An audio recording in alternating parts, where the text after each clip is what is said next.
You are not supposed to present this wall. You have to present the people.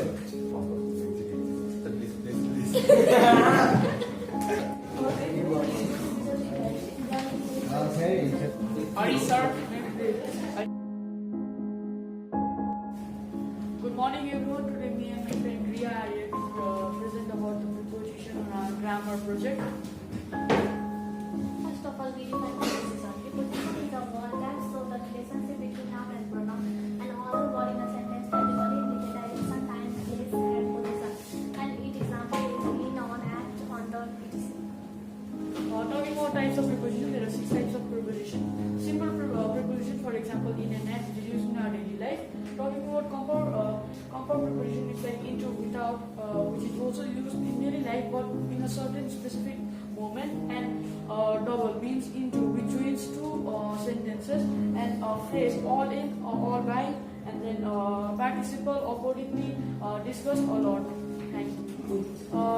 In is used to define an object is kept inside a certain four-wall box or anything like table. And talking about on is like it also specifies date. It also specifies about object kept on an object. And next to is like beside or like behind. Also talking about under, which is means that object is kept under an object. Thank you. Good morning everyone, my name is Nayan Amarji. My name is Ari.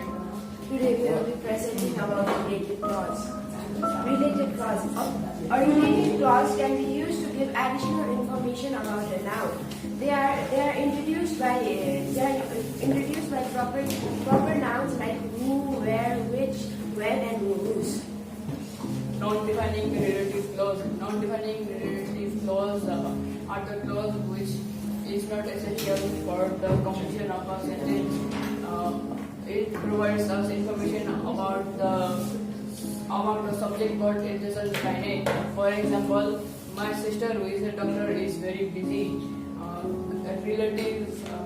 Defining relative clause. Defining relative clause is the clause which is essential part of a sentence, which without it the sentence doesn't make sense.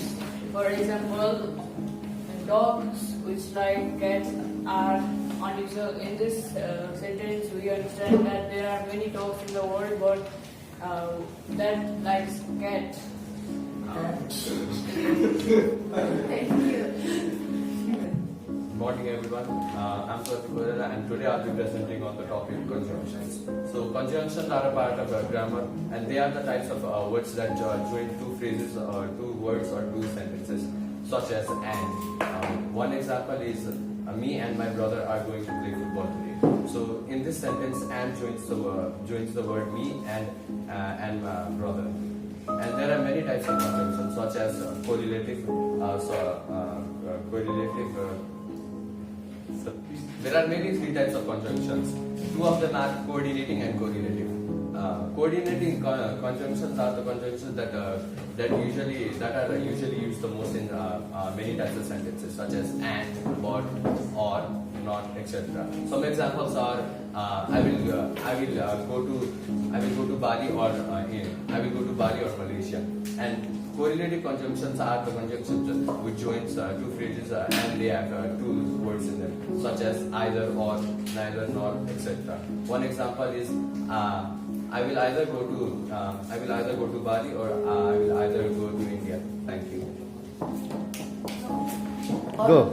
Good morning everyone, I am Arun Ansani, and today we're here to present the topic verb agreement. So what is verb agreement? Verb agreement is also known as subject-verb agreement.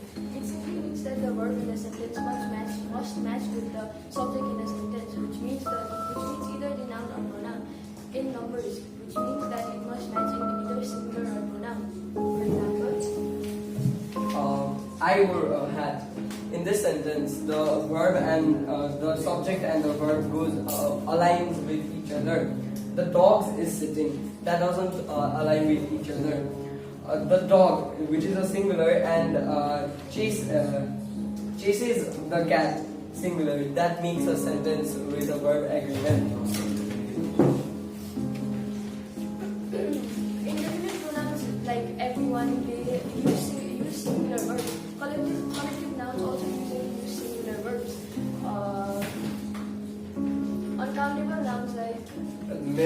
water, etc. Also use singular nouns. The importance of verb agreement are such as They help us to communicate. it also grammatically corrects sentences. Thank you. Good morning, everyone. Good morning, everyone. I am Vishan, and today we are going to be presenting about causative verbs. Causative as the meaning of someone causes someone to do something. The verbs of causative words are let, make, pursue, etc. The examples of causative verbs are Anita makes son do his homework. They let him wear a nice dress, etc. Okay, so my friend has told you guys about the basic examples and the definition of causative verb. Now I'll tell you guys the rules and the structures of causative verbs. Okay, so the three main causative verbs are get, have, and make. Okay, so few examples of such causative verbs can be I got Anita. I used got, right? I got Anita to do my homework. That's one example of causative verb, using causative verb. And then the next sentence can be I made Anita do my homework. Okay, so what are the differences between such causative verbs? Okay, so get basically means to convince someone to do something. And then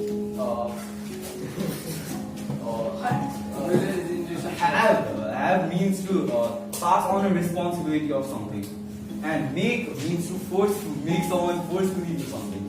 So these are the three basic causative verbs. And then we have other verbs such as let and help, and extras such as persuade. That's just it.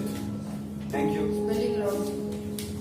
Time to pick up history week. Good morning, everyone. I am Dr. Agarwal. Today I will be presenting on reported speech. There are two types of speech: indirect speech and direct speech. Indirect speech refers to the indirect speech refers to the person who is talking directly. For example, Harisar told me I can get in trouble if I make this mistake. And in indirect speech, like I'm talking to a third person. For example, Rohan, I said nothing that we could get in trouble.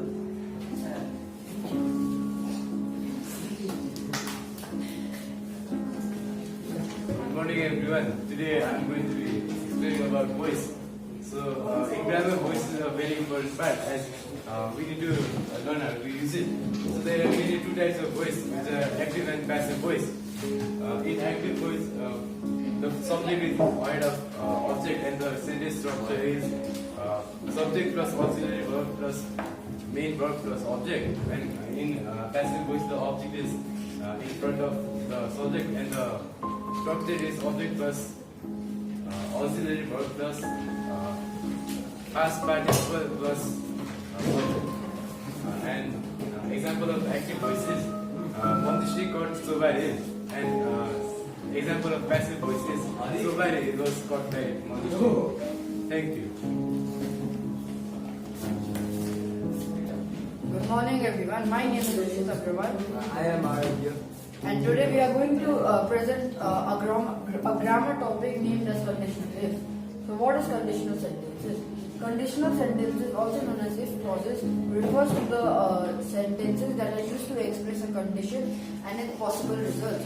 They usually have two parts. The first part is if clause, which is the condition, and the second part is main clause, which is the result. For example, in the sentence, if you go to Pokhara, you'll have a wonderful line. If clause is if you go to Pokhara, and main clause is you'll have a wonderful line. I'm going to say the four subtypes of conditional if sentences. The first subtype is zero conditional.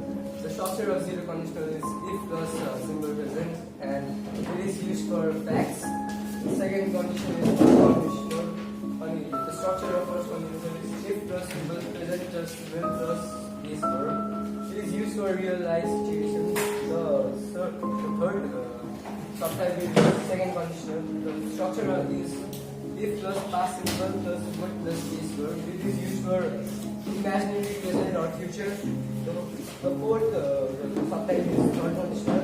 The structure is if plus at plus participle plus would have, and it is used for unreal parts. Now inverted conditional. An inverted conditional is when the order of the words in a sentence are reversed, often for more emphasis or in a more formal or literary style. In an inverted conditional, the if clause is omitted and the subject and auxiliary clause are swapped. For example, in a normal if conditional sentence, the sentence goes like this: if I study, I will pass the test. While in an inverted conditional, the sentence goes like: had I studied, I would have passed the test. Thank you.